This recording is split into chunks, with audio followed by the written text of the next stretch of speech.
सुन लो, सारी नजर जमीनों के ऊपर है। ये भरिया किसी पे जाना नहीं और लास्ट में जमीन कुटकी होनी, बस ये काम रह गया। जबकि सर छोटराम ने कानून बनवाया था, जोर से बुजुर्ग बच्चे सब ने पता होगा तकरीबन, कि किसी भी कानून की एवज में किसान के बैल, किसान का ट्रैक्टर, किसान का घर, दूध देने वाले पशु, उसका हड़, ये कभी नीलाम नहीं होंगे। फिर दोबारा कानून किसने बना दिया? यू साथियों, सारी कमी हमारी है। सरकार तो करेगी यह काम, लेकिन हम कहां बैठे हैं? सारी कमी हमारी है। हमारा भाईचारा खत्म है। गांव में कहीं देख लो, इतना बरादरीवाद का जहर हमारे समाज में बढ़ चुका है कि जिसका कोई अंत नहीं है। भाई को भाई देखकर राजी नहीं है। आज ही देख लो, भाई ने कहा भी था कि भाई गांव के अंदर नीलामी है, कोई छोटी मोटी बात नहीं, जिसका घर नीलाम हो जाए क्या रहेगा उसका? बाकी कुछ नहीं रहता। समाज से इज्जत तो गई गई और बच्चे और परिवार बेघर हुए, वो एक अलग बात है। जीना दुर्भर है इंसान का। कमी हमारी है।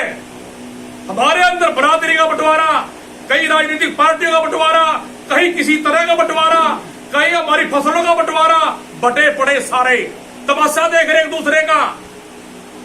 किसी एक घर पे बिजली का फाइन पड़ जाए, जुर्माना लग जाए, छापा पड़ जाए, दूसरे तमाशा देखेंगे उसका। सहयोग नहीं करते बिल्कुल भी, तमाशा देखेंगे। यह सारी कमी हमारी है। जिस दिन हमारा भाईचारा कायम हो गया ना, सच्ची नीयत का भाईचारा, सच्चाई का भाईचारा, किसी की हिम्मत नहीं आपकी तरफ देखने की। आपसे बड़ा कोई नहीं इस देश के अंदर। इस देश का मालिक कोई है तो किसान और मजदूर है। जो सही बैठे कुर्सियों में सब फर्जी है, सब अस्थायी है, सिर्फ 5 साल के लिए। असली जो इस देश का मालिक है वो किसान है। किसान के बगैर इस देश का पहिया नहीं चल सकता। बिल्कुल भी, बिल्कुल जाम है सारा कुछ, और किसान ही पीटता फिरने लग रहा। आज जीरी की फसल आई, कोई मंडियों में कोई लेने के लिए तैयार नहीं है। किसकी नीतियां बनाई हुई है? तो साथियों, खड़ा होना पड़ेगा, अपना भाईचारा कायम करना पड़ेगा। ये बहुत जरूरी काम है ये। और कोई यही नहीं, अभी पीछे एक ट्रैक्टर लिया था, किसान ने पैसे भर दिए सारे, कुरुक्षेत्र से कोई आगे काम पड़ा है, सारे पैसे भरने के बाद भी उसका ट्रैक्टर छीनना, उसको पकड़ना, उसके ऊपर केस करना, उसकी पूरी फजीयत करी, उसने पूरा जोर लगाया, कहीं कोई सुनाई नहीं हुई। अंत में आपका जो ये परिवार है, आपका जो समाज है, भारतीय किसान यूनियन संगठन के पास आया, उसका सारा समाधान हुआ। बहुत काम किए और हो भी रहे हैं। ये सारी ताकत आपकी एकता की, आपके भाईचारे की है। अगर बनाकर रखोगे तो बच जाओगे, नहीं हालात सबके यही होने हैं, सबके हालात यही होने हैं, इससे माड़े हालात होने बल्कि। तो सभी भाइयों को, सब बड़ों को राम राम। सभी अपनी एकता करो और जुड़ करो सारे। जय हिंद, जय किसान। प्रदेश संगठन सचिव शांत सिंह मान जी।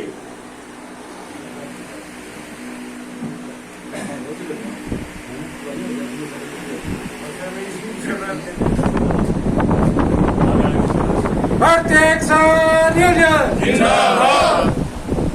आदरणीय माननीय प्रदेश अध्यक्ष मान जी, आज की किसान पंचायत के अध्यक्ष बने हमारे जिला के प्रधान सुरेंद्र कुमार जी, अन्य सभी सम्मानित भारतीय किसान के पदाधिकारीगण, इस गांव के वासियों, मेरे बुजुर्गों, नौजवान साथियों, ये समस्या जो है गंभीर है। ऐसा कोई घर नहीं, ऐसा कोई परिवार नहीं जिसने वही लोन ना लिया। लोन लेने की जरूरत हमारी भाई इसलिए है क्योंकि आज तक हमारे को जो लागत का भाव नहीं मिला। सरकार जो लागत का भाव ना देकर हमारे को हर साल में जो है लोन का, कर्जे का टारगेट जो बढ़ाती है। जब भी फरवरी के महीने में केंद्रीय बजट जो है पेश किया जाए दिल्ली की सरकार के अंदर, अगर इस साल 12 लाख करोड़ कर्जे का निर्धारण है तो अगले आने वाले साल में 14 लाख का, 15 लाख का करोड़ का जो निर्धारण कर दिया जाए किसानों को और मजदूरों को जो लोन लेने के लिए। और हम अपनी जरूरत के अनुसार, क्योंकि हम भी इस समाज का हिस्सा हैं, इस समाज में जो महंगाई बढ़ रही है, जो अन्य जरूरतें हैं, मोटरसाइकिल हमें भी चाहिए, रेडियो हमें भी चाहिए, कार हमें भी चाहिए, क्योंकि हम भी दूसरे समाज को जो देख रहे हैं, वो जरूरतें, बेसिक जरूरतें जो हमारी भी है, उन चीजों को देखते हुए हमारी जो आवश्यकताएं बढ़ती हैं, तो उनकी पूर्ति करने के लिए फसल का भाव न मिल रहे कारण हम लोन लेते हैं, मजबूरी बस। और जब हम लोन नहीं चुका पाते, चुकाने की तो हमारी परिस्थिति नहीं है, अगर हमारे देने की परिस्थिति में हो तो लोन नहीं ना, लेने की हमारे पास आवश्यकता नहीं है। हमारे बुजुर्ग किसान नेता बैठे हैं प्रेमचंद साहब जी, वो अच्छी भली बाती से इस बारे में जानकारी में सब दे सके। कई बार हमारे से भी वो चर्चा करते हैं किस तरह के सरकार ने हमारे को जो है इस कर्ज के जाल में फंसाया और हम दिन पर दिन जब फंसते चले जा रहे हैं। जो सोसाइटी हमारी 2000 रुपये से शुरू हुई थी, आज वो 2 लाख पे पहुंच गई। जब मैंने 2 लाख रुपये सरकार का नहीं दिया तो मेरे को 5 लाख या 10 लाख क्यों दिया सरकार ने, और जब दोबारा मैंने 10,000 रुपये उसको नहीं दिया तो उसने मेरे लिमिट जब 50,000 रुपये आगे कर दी, फिर मेरे को 50,000 क्यों दिया, और मैंने 50,000 भी नहीं दिया तो फिर मेरी लिमिट बढ़ा के 1 लाख कर दी, और जब मैंने 1 लाख भी नहीं लुटाया तो तब मेरी लिमिट बढ़ा के 2 लाख कर दी।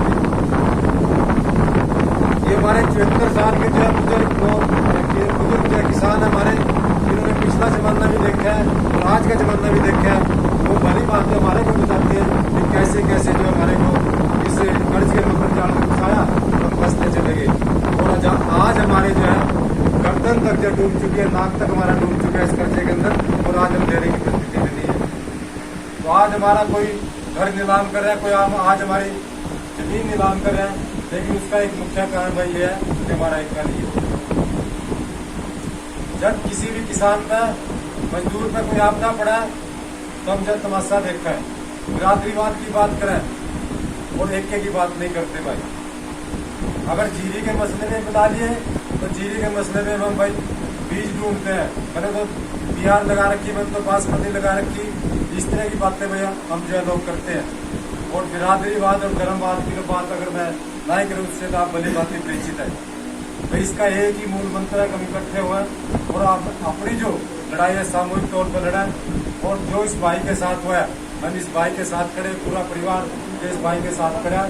और मेरा सुझाव है भाई, जो किसान यूनियन का सिद्धांत भी है भाई जो भी कर्ज ना देने की परिस्थिति में है और जो शिकायत अपनी लेकर किसान यूनियन के पास आता है, उसको जो सम्मानित करने का हमारा जो सिद्धांत है किसान यूनियन का, और मैं समझता हूँ कि इस भाई को आज सम्मानित किया जाए, क्योंकि अपनी आत्महत्या करने की बजाय, अपनी बात को छुपाने की बजाय ये अपनी बात को समाज में लेकर आया, ताकि इस बात का समाधान हो और दूसरे भाइयों को भी इससे सीख मिले, ताकि वो आत्महत्या ना करें कर्जे को लेकर, मतलब तंग होके भाई घर में मतलब अपनी मौत ना कराएं, उस बात को जो समाज में लेकर आवे और संगठन के पास लेकर आवे, ताकि जो उसका समाधान हो सके। इन्हीं बातों के साथ में मैं अपनी बात समाप्त करता हूँ, और जय हिंद जय भारत। किसान यूनियन जिंदाबाद, किसान यूनियन जिंदाबाद। आप हमारे बड़े भाई प्रेम साहब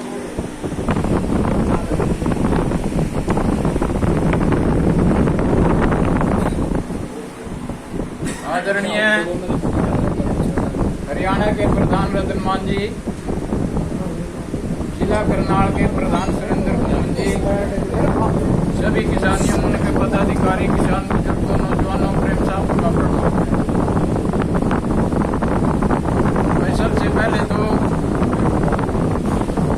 हमारी जात है किसान, ध्यान से सुनो, हमारी जात जो है वो किसान है और खेती हमारा धर्म है, इस बात को समझो। दूसरी, प्रधानमंत्री से मेंबर पंचायत तक ये सभी आपके सेवक हैं, प्रधानमंत्री से लेकर मेंबर पंचायत तक सभी आपके सेवक हैं, डीसी से चपरासी तक ये सभी आपके नौकर हैं। तो ये आपको दुखी कर रहे हैं। अगर सरकार आपके काम बीच में से हट जाए तो आपका बिगड़ता ही कुछ नहीं। ये डी पे डी निकाल रहे तो ये अनपढ़ कुमार समझो जिसना का वहां भी नहीं समझ सकते, उनका ऐसी चीजें थोप दी, पोर्टल बनवाओ, रुपये मीटर ले लेकर जाओ, धर मंडी में जाकर दिलवा का जो था। ये बीच में कहां से आ गया? ये उस पोर्टल बंद हो गया, जिसका नहीं बने उसका पोर्टल ही बंद हो गया, कहां बेचेगा वो? ये बहुत दुख की बात है कि हम तो खेती करने वाले लोग हैं, अनाज पैदा करने वाले लोग हैं, क्या आंदोलन करके हमें इस फसल को बेचना पड़ेगा? सड़क रोक के इस फसल को बेचना पड़ेगा? ये काम नहीं चलेगा भाई। दूसरी बात, ये कर्ज जो है हमारे ऊपर, ये लिया नहीं है, कर्ज किसान ने लिया नहीं है, इसको दिया गया। थोड़ा सा पीछे जाओ, सन 65 में देश में 2 आफत आई थी। पहली आफत थी देश में भूख, दूसरी आफत थी पाकिस्तान से युद्ध। ये दोनों मोर्चे किसान ने संभाले। शास्त्रियों ने न्याय दिए कि अभी सरकार पैसा लगाएगी, किसान मेहनत करेगा तो जिदा मातम निर्भर होंगे। तो भी कहाँ गई वो बात? वो तो बेचारे भगवान ना प्यारे हो गए कि भी ये नवे आका गद्दी पर बैठ जाए, नवे कानून लिया वहां। वो छोटू राम के कानून का क्यों भूल गए? उसको निकालना खुद का, उसको लागू करो ना। अंग्रेजों के काले कानून हमारे ऊपर थोप रहे, वो सर छोटू राम जो ने जो बनाया था उसको लागू करो ना। तो भाई अब हमने एकजुट का काम करना पड़ेगा। अगर हम एकजुट नहीं हुए तो मर जाएंगे। अब आप सबसे प्रार्थना है, इस भाई का दुख नहीं आयु, यू सारे हिंदुस्तान का दुख है। आज इसकी बारी है, कल ना मेरी बारी है, परसों न उसकी बारी है। कब तक बचोगे? एक हो जो हर्ष बेड़े ना पार कर लो। सन 80 से आज तक जब हरियाणा में यूनियन आई, जो किसान हमारे पास पहुंच गया, भी मेरी नीलामी आ रही, जमीन की नीलामी आ रही, मकान की नीलामी आ रही, आज तो कोई हो ही नहीं भाई, तो यह भी नहीं होगी। तो आप सबसे प्रार्थना है, ये जो टाइम है बहुत खतरनाक है। आप 4 साल तक तो ये करो, अजीत इलेक्शन आवा नहीं, सब बिखर जाए। कोई कांग्रेस में भाग जा, कोई नल्लो में भाग जा, कोई बीजेपी में भाग जा, फिर तुम इस काम ना भूल जाओ। जब तक ये इलेक्शन नहीं होता, मुट्ठी बंद कर एक जगह रहो। धन्यवाद।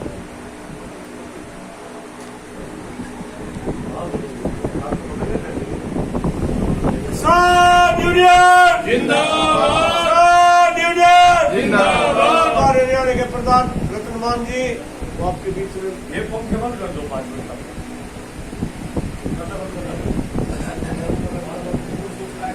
हाँ, एक जगह देकर दो।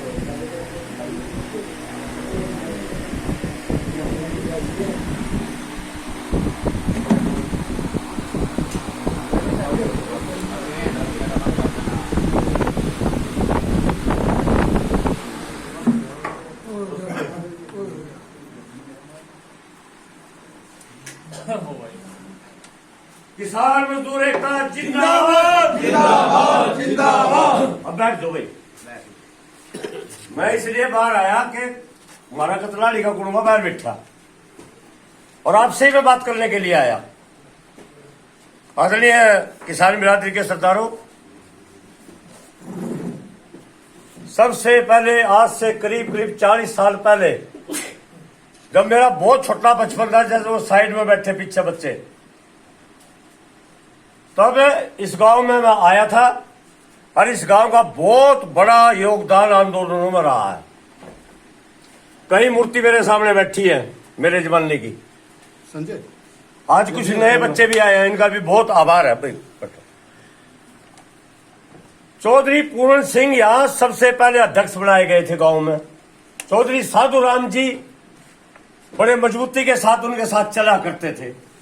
आज वो हमारे बीच में नहीं है। आज उनकी बड़ाई यूनियन हमारे सामने है। मैं उनको और हमारे कई बुजुर्ग थे उनसे ज्यादा परिचित हूं। बार जोड़ पे भी जो बैठक है वहां वे हमारे बुजुर्ग थे, जाया करते थे, वो भी नहीं रहे आज।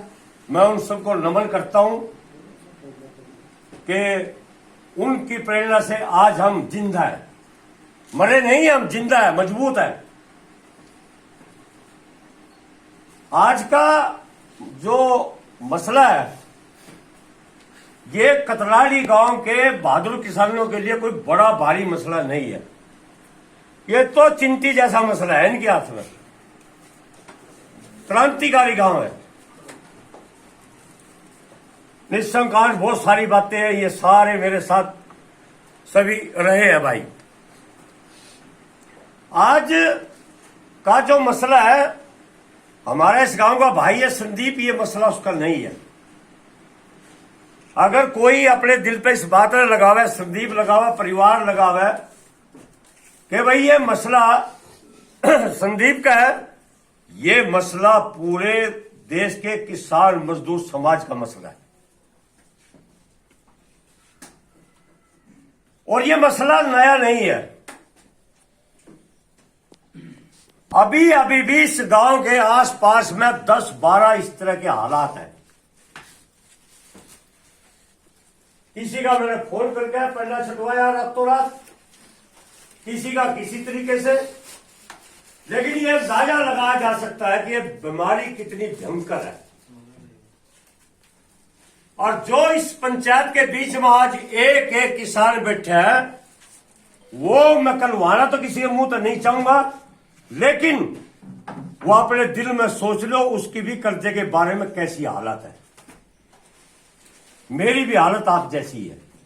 पंचायत में कभी झूठ नहीं बोला जाता, कभी बोलना भी नहीं चाहिए। मेरी हालत में आपकी हालत में कोई फर्क नहीं है। यहां आपकी तकलीफ, आपकी समस्या में और मेरी में कोई फर्क नहीं है। यहां नहीं है, पूरे हिंदुस्तान में कोई फर्क नहीं है। तो ये जो स्थिति आई है, जो ये नोटिस आया है, ये नोटिस ये कहता है कि 30 सितंबर को इस किसान का घर खाली करवा लिया जाए। और ये जो कागज ये लिखा गया है, ये अंग्रेज की भाषा है, ब्रिटिश काल की भाषा है। ये इसमें चौधरी छोटूराम की भाषा नहीं लिखी गई, ये अंग्रेज की लिखी हुई भाषा है। और जिला करनाल के डिप्टी कमिश्नर ने अंग्रेज की भाषा में नीचे साइन कर दिए।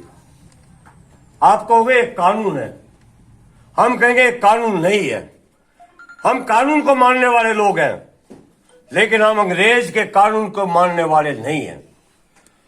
हमारे लोगों ने भी देश में 3 काले कानून बनाए थे, वो भी कानून थे, वो कानून भी वापस हुए। और ये तो उसके सामने चिट्टी है, चिट्टी जैसे कीड़ी है।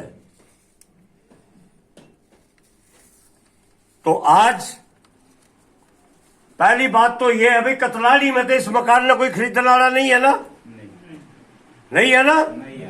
फिर किसकी मां ने दूध प्यार रखा जो ऐन का इस मकान का, कोई ऐन का आंख भर के इस मकान का नहीं भी देख ले तो। अगर मेरा गांव मजबूत है तो यहां किसी की हिम्मत नहीं है इस गांव में इस काम के लिए पैर रख दे। मैं बहुत छोटे में बात करूंगा, आपके पंखे बंद करवा दिए। आज से हमने इस गांव में धारा 144 के साथ साथ प्रतिबंध लगा दिया भारतीय किसान यूनियन ने।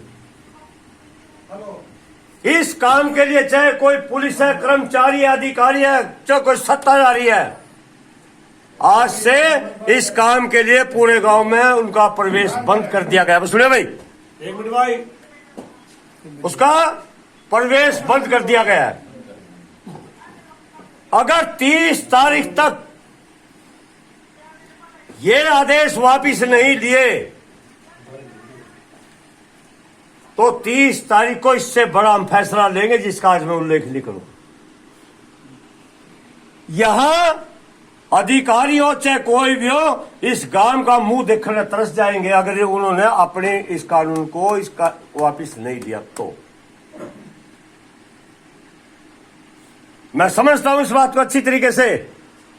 संदीप की मदद करने के लिए कोई कांग्रेस का आदमी नहीं आएगा, कोई लोकदल का आदमी नहीं आएगा, कोई भाजपा का आदमी नहीं आएगा, कोई बसपा का आदमी नहीं आएगा, क्योंकि वह हर चीज में वोट ढूंढते हैं। और भारतीय किसान यूनियन, हम अपने भाइयों की तकलीफ में मजदूर की तकलीफ ढूंढते हैं, उसका इलाज ढूंढते हैं। हमें वोट की कोई आवश्यकता नहीं, मैं ज्यादा नहीं कहूंगा। आपने पता रतनमाल ने कभी आपको नहीं कहा वोट इसको दे दो, लेकिन ये झोली पसार का आपसे जरूर कहूंगा अगर कहीं समस्या है, चाहे एक मजदूर की, किसान की, छोटे दुकानदार की, जो भी गांव में बसा है, किसी भी कोई तकलीफ है, उसके लिए जो आपसे हाथ जोड़कर झोली फैला रहा हूं। पहले की तरह इस ताकत को, इस झोली को कमजोर मत होने देना कभी भी। संदीप बेबस नहीं है और वो बेबसी को छोड़ दिया आज से। ये बेबस नहीं है, क्योंकि माननीय राकेश टिकैत, नरेश टिकैत जी, पूरा संयुक्त किसान मोर्चा आज संदीप के रूप में है। तो ये परिवार अपने आप को बेबस ना समझे। चट्टान और पर्वत की तरह पूरा संगठन इस घर के साथ है।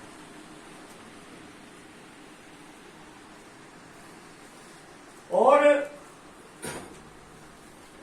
जो ये नोटिस आया है, मुझे मालूम हुआ है कि भाई का घर बाहर है फिरनी पे।